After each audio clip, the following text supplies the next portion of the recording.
Jaga pendengaran kita. Banyak isu fitnah macam-macam yang kita dengar. Dari lingkungan, gosip, fitnah. Ada orang membawa berita yang membuat kita sakit hati. Tak usah dengar. Tak usah dengar. Orang mukmin bersikap, kalau berita yang mau didengar itu baik, lanjut. Kalau tidak baik, mohon bilang sama yang membawa berita, diam. Diam loh, saya tak mau dengar. Saya tak mau tahu. Biarpun ada orang membawa fitnah, saya sering didatangin.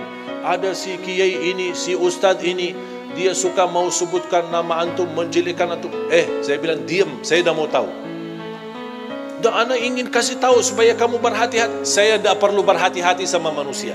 Saya berhati-hati sama Allah supaya jangan kena siksa Allah Subhanahu wa taala. Istiqamah beribadah. Saya tak peduli apa yang diucapkan oleh manusia. Tak usah pedulikan, tak usah dengar. Supaya apa? Supaya besok ketemu semua orang dengan hati yang bersih. Tidak ada satupun kita sakit hati sama orang, siapapun dia. Mau dia ustaz, mau dia pejabat, mau dia tetangga, mau dia sahabat.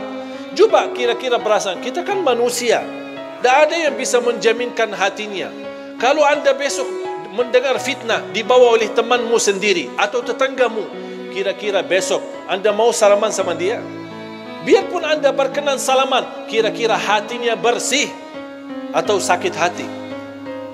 Rasul sallallahu alaihi wasallam sendiri pernah berkata, melarang sahabatnya, jangan ada di antara kalian yang membawa keburukan cerita terhadap sahabatku yang lain, karena saya ingin bertemu dengan sahabatku dengan hati yang bersih. Kalau si fulan membawa berita, besok kita sakit hati, ketemu ini yang kemarin yang suka enak-enak aja nih, baru kenal aja udah langsung berani fitnahin aku. Ini kan bisikan kalbu. Dan itulah salah satu sebab yang terkunci hati kita. Makanya fantas kehilangan khusyuk. Karena ini perasaan, makanya tidak usah peduli. Dan saya belajar, orang yang ikhlas, dipuji, dihina, sama saja. Saya ulang lagi, mudah-mudahan bisa difikirkan. Orang yang ikhlas, dipuji, diangkat, diagungkan, dimuliakan, dihina, dicaci maki, sama saja. Dia tidak peduli. Dia tidak peduli nilai manusia. Dia tidak peduli apa kata manusia. Manusia senang, dia tidak peduli. Manusia tidak senang, apalagi dia tidak peduli. Yang dia pedulikan, Allah senang, Allah suka, Allah ridha, Allah mau, sudah selesai.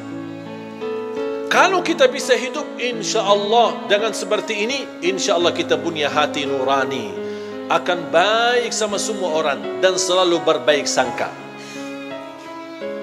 Jangan kita selalu bertafsir sendiri. Dua orang duduk di sana, mereka bisik apaan ya? Jangan-jangan aku yang pusing kita. Coba kalau kita peduli apa kata orang, wallahi kita yang pusing, bukan mereka. Coba kalau kita lupakan, kita abaikan. Dan saya nasihatkan, sampai ada seorang ibu berkata, alhamdulillah Ustaz, saya tidak pernah gosip orang, tidak pernah suka ngomong orang, tapi mohon maaf saya suka dengar.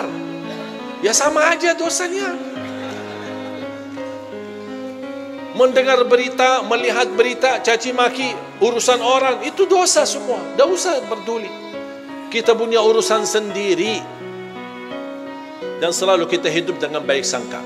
Walaupun anda melihat kawanmu yang suka di masjid, tiba-tiba masuk ke tempat maksiat, jangan anda su'uzzan.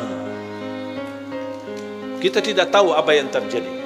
Mungkin dia mencari kawannya, mungkin dia mencari anaknya, yang dia dengar anaknya ada di dalam, langsung, wah, ini biasa kan yang ceramah selama ini, kok ngapain dia masuk ke situ? Langsung kita pakai tafsir sendiri, disertai dengan godaan setan, bertambah fitnah. Begitu kita dengar berita huwak yang tidak ada asalnya dan tidak ada dasarnya, oh, ya betul, saya kemarin lihat dia masuk ke tempat maksiat, bertambah buruk kita, bertambah beredar fitnah sana sini, dan kita membawa dosanya sampai hari kiamat. Hati-hati jamaah sekalian. Makanya tutupi pandangannya. Hanya yang kita lihat tempat kebaikan, tempat masjid, majlis ta'lim, lihat Al-Quran, supaya Allah Subhanahu Wa Taala selalu membersihkan pandangan kita dari segala hal-hal yang tidak kesengajaan kita lihatnya. Insya Allah terhapus dosanya gara-gara kita sering melihat. Makanya salah satu ulama berkata, kalau saya merasa hati mulai keras dan tertutup, saya berbanyak melihat Al-Quran.